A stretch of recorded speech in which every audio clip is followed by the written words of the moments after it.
Hey, and welcome to the Meditations and Musings podcast. I'm Elena Lipson. I'm a mama, I'm a wife, and I'm the founder of the Divine Self-Care Circle membership and the Virtual Retreat Academy. I don't believe that you have to sacrifice your body, your health, or your family in order to create true abundance and prosperity. I believe in living based on the divine feminine metrics of success, and these include pleasure, play, ease, grace, and a slower pace. Each week, I'll bring you 1 to 2 new episodes. One of these will be a guided meditation that you don't have to do on the meditation pillow, and the other will be a conversation to help you access your inner wisdom, to ignite abundance, and inspire others to do the same. I invite you to join me on this journey back to the magic of a divinely aligned and well cared for you. And now, join me for today's episode.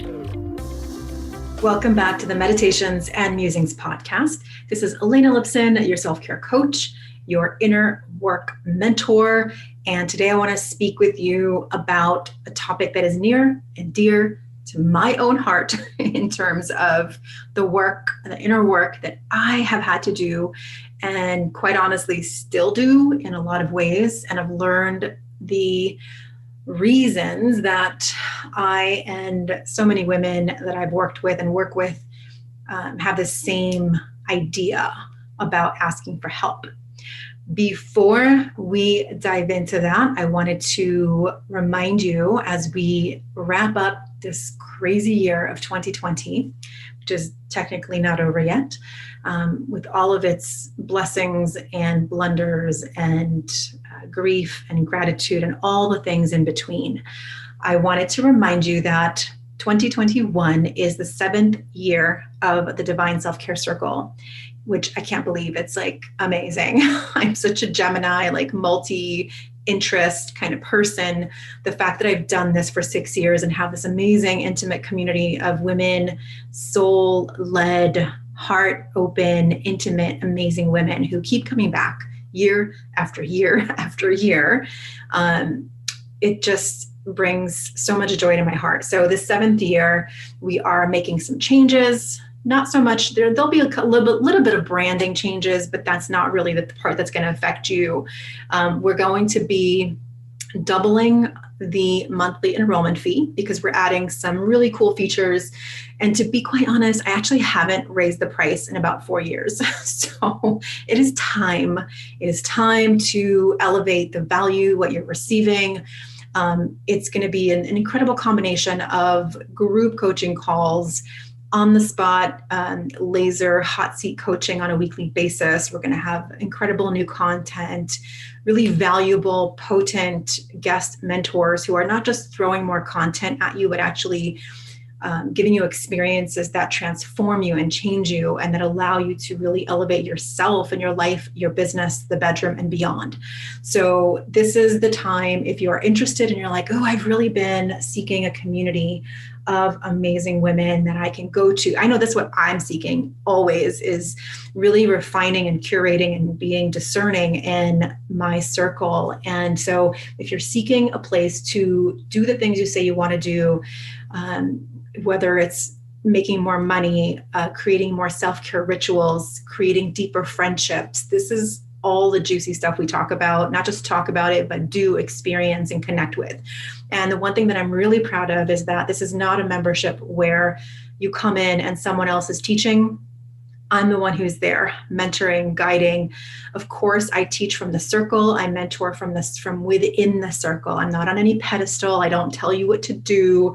I help you bring out and activate your own brilliance, your own inner code of what you want to create and be and experience in this world. So all that to say, if you're interested in the circle, the price will go up as of January 1st. So if you wanted to try a month of the circle for $27, after that it goes up to $97 a month. But as of January, it will be $197 if you join then. So even the month trial is going to go up as well to reflect the price increase in 2021.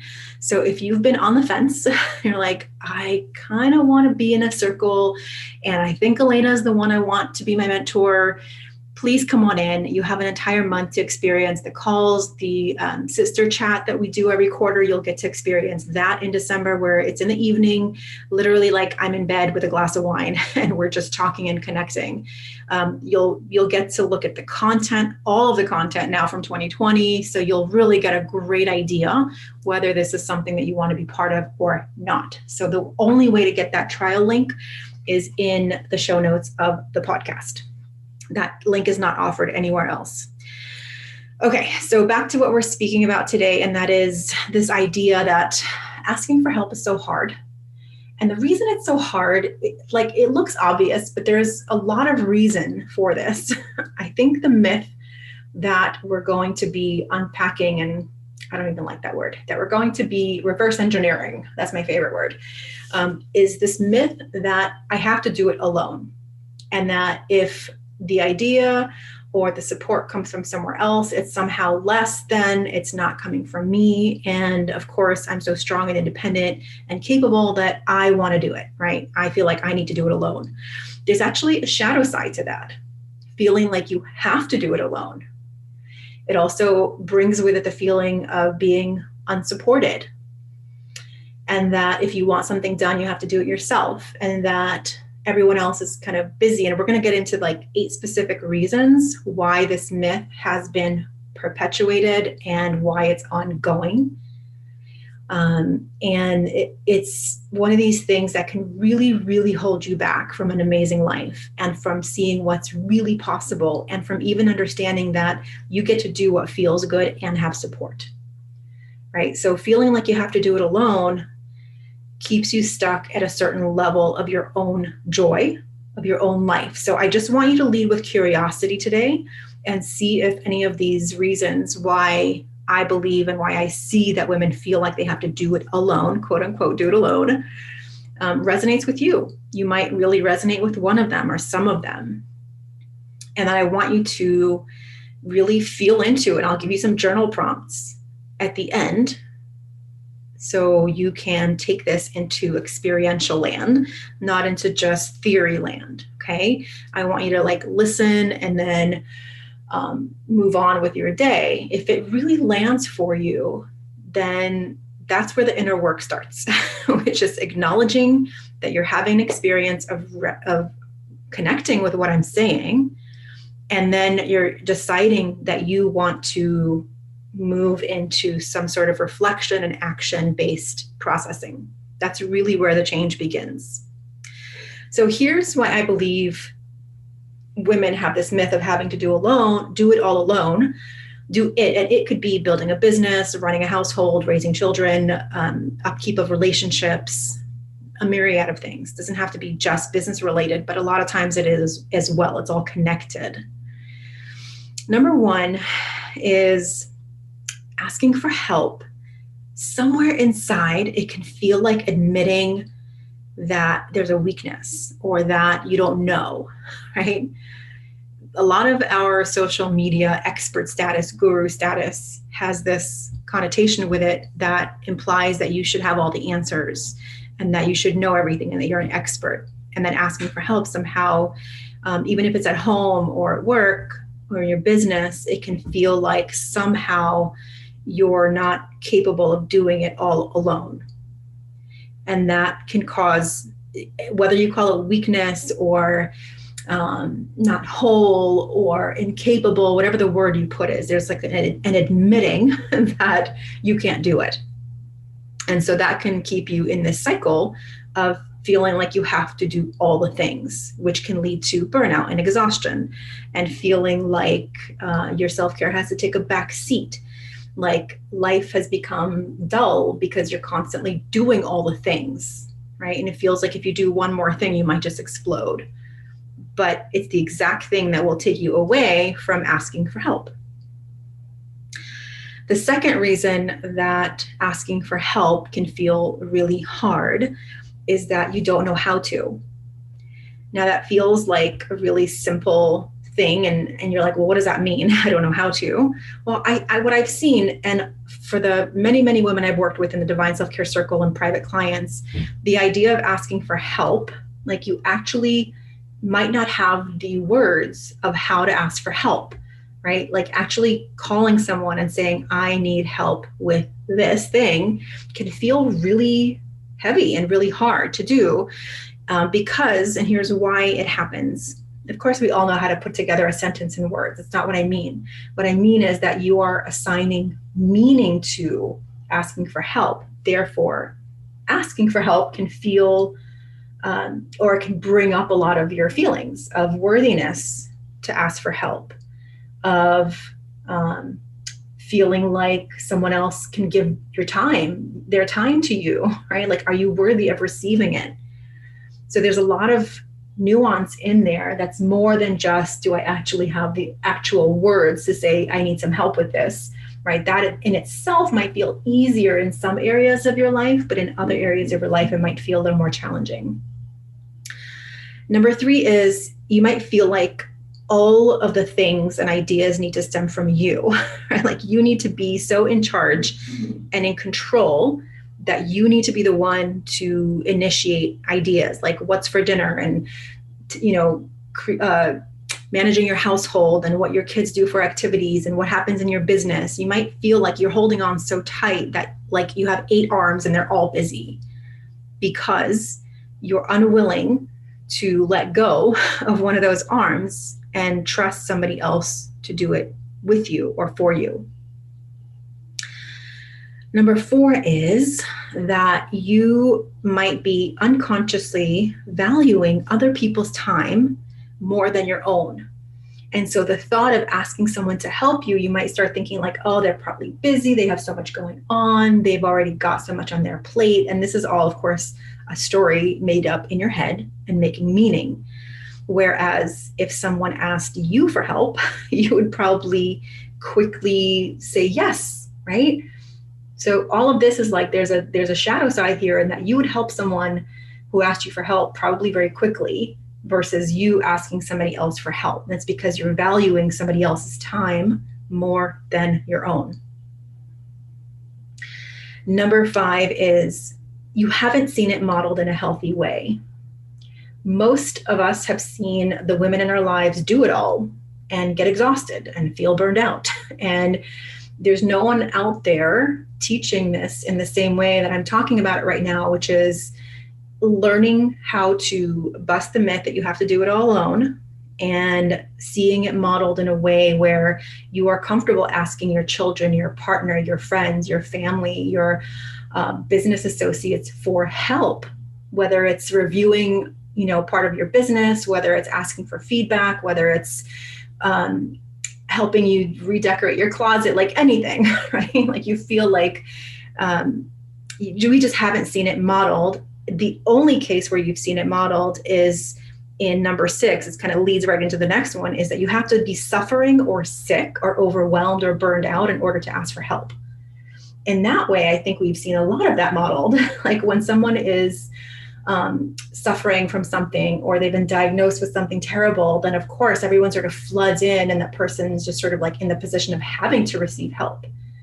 But why can't we ask for and receive that same level of help and support when we're healthy and well and doing well and thriving?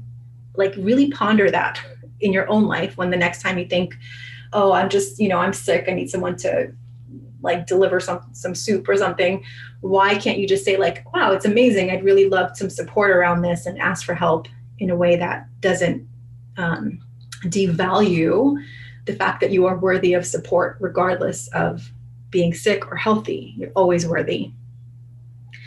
Number 7 is interesting because it connects with the worthiness thing, but you feel like a burden to someone when you ask for help. Like, oh, I've heard so many women say this, like, especially a little bit of the older generation. It's like, I don't want to feel like a burden. I don't want to ask for help because I don't want to be a burden. Like, I don't know where we got that idea from, right? I think we've lost so much when we stopped living in communities and villages and where we helped each other all like just out of normal life, right? Where we took care of each other's children, where we helped each other make meals, like being in the kitchen together, making meals together. We automatically did that. But now somehow it feels like you're a burden to someone. And listen, again, you might not resonate with each one of these, but there might be some aspect of one or with certain relationships in your life where it might feel like this. And number 8 is really geared towards entrepreneurs for sure. I know a lot of you are entrepreneurs here, or you're working full time and wanting to start a side thing, but I think it actually applies to just all of us in general too. But specifically, when I first thought of it, it was for the entrepreneurs, which is that if I ask for support, I actually have to pay for it. And that's like hiring an assistant or hiring someone to do aspects of your business. That can feel just fine, right? Maybe, not for everyone. And sometimes you even have to get past that feeling of not doing it alone or control in order to even allow yourself to ask for support in your business, right? But on the home front, it could be like feeling like hiring a house cleaner or someone to cook for you or someone to come and clean, right? Like those things feel more valid sometimes when you're paying for them, but then it brings up a whole lot of other stuff like, oh, I can do it myself. I don't need to pay someone to do it. It comes right back to that part of feeling like everything has to stem from you versus how would I serve that time better? Maybe I could spend time with my kids while someone else is cleaning or cooking for me every week. Maybe I can spend time imagining or dreaming into my business, client time, making money time, building wealth and prosperity while you build prosperity for someone else by hiring them and paying them to do certain aspects of your household and life that you want to outsource. So you can see how it can apply to your home as well as to your business. So those are the 8. Well, we can probably write a whole book about this, but this is, a really important aspect of understanding that self-care is much, much, much more than a bath and a manicure, which I'm not dinging those. I love those.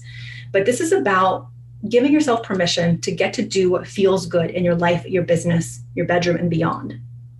So I have a couple of prompts for you to just 2 or 3. I think I'm going to keep it at that just so you can kind of stay focused on the things that really resonated for you. The first question is, what would be possible if I allowed myself to ask for help? What would be possible if I allowed myself to ask for help? The second question is, where in my life or my business do I need the most support? And you're going to have to spend a little more time in this question. You could phrase it as like, where is the opportunity to ask for support? Or what is possible to grow if I get support? Just feel into the question that really resonates with you. And then the third question, and we'll leave it at 3, was, I wonder how amazing life can be if I'm fully supported, right? So it's more of a prompt versus a question. I wonder how amazing life would be if I was fully supported. And then let yourself just write whatever comes to mind. And it could be aspects of your home life. It could be aspects of your business. It could be aspects of your relationship, right? Are you allowing your partner to support you by sharing your life? So for me, I was going to share this up front, but just for me, this was one of my biggest blocks when I first started my business, was feeling like I had to do it all myself, because I have a technical background in computers. I am really good at building websites and designing. I have a coaching background. I want to be involved in my family life. Like, I want to do all the things. I can do all the things. It doesn't mean I should do all the things. So for a long time, I would hire out like little bits and pieces maybe, but I would be so involved in my business at all levels that I was really holding myself back from being creative and creating new things. And I just felt like I had to do it all myself. And I didn't have like a control or perfectionist issue. I just had this idea like that I wanted my hand in everything. And so I had to really wonder how that sense of feeling like I'm all alone was moving me forward. And it wasn't.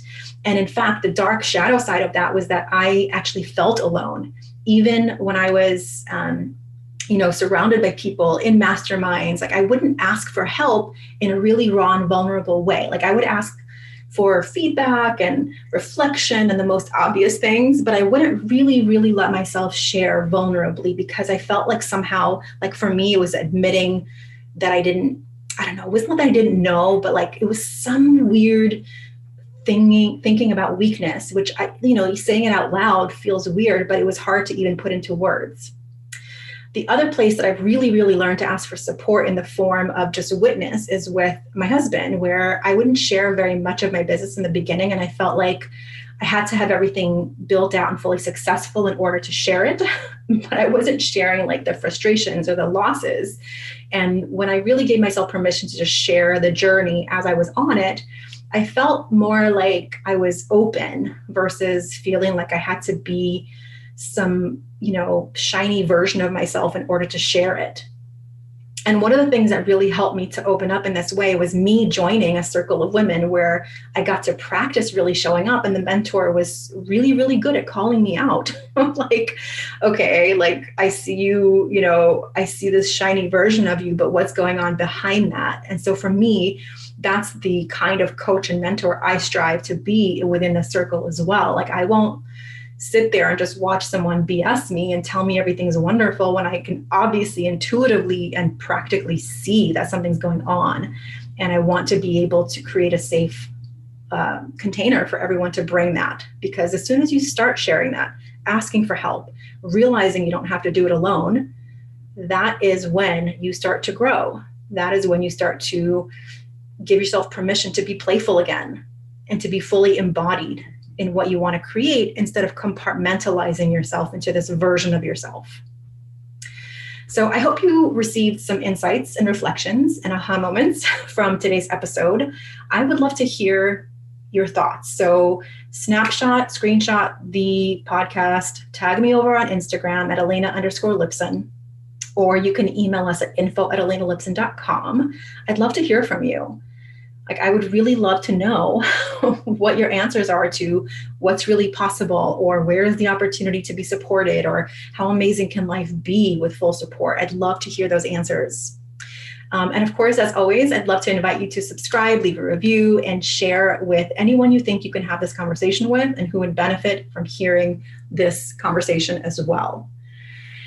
Thank you so much for being here. Again, just a reminder that the pricing for 2021 in the circle is going to just about double, to a little more than double. So if you've been thinking about it, sitting on the fence, it's time to hop on off, try the circle for a month and see if it's a place where you want to land for this next coming year of who knows what the hell is coming, but be surrounded in a community of women who are ready to help you build success, wealth, desire-based living, and really learn to connect with that inner navigation, North Star part of you that I know is there. If you have any questions about that, just DM me on Instagram, Elena_Lipson. I'll be happy to chat with you there. All right, go take care of yourself. I'll see you on the next episode of the Meditations and Musings podcast. Thank you so much for listening and learning about the new divine self-care way of being in your life, business, and the bedroom based on the divine feminine metrics of success: pleasure, play, ease, grace, and a slower pace. If you're ready to bust the myth of overwhelm and tap into an inspired start to each day, I've put together a free video series for you to help you start each day with energy, inspiration, and ignite that inner pilot light which attracts joy, magic, and synchronicity. You can access my 3-step magic morning practice to help you ignite your inner light and attract the abundance that you're craving. Head on over to elenalipson.com/gift. And if you enjoyed this episode, I would so love if you share it with a friend, a sister, a mother, a daughter, and please leave a review. That is how the magic starts to ripple out. Here's wishing you a day full of beauty, magic, and divine self-care. I'll see you next time at the Meditations and Musings podcast.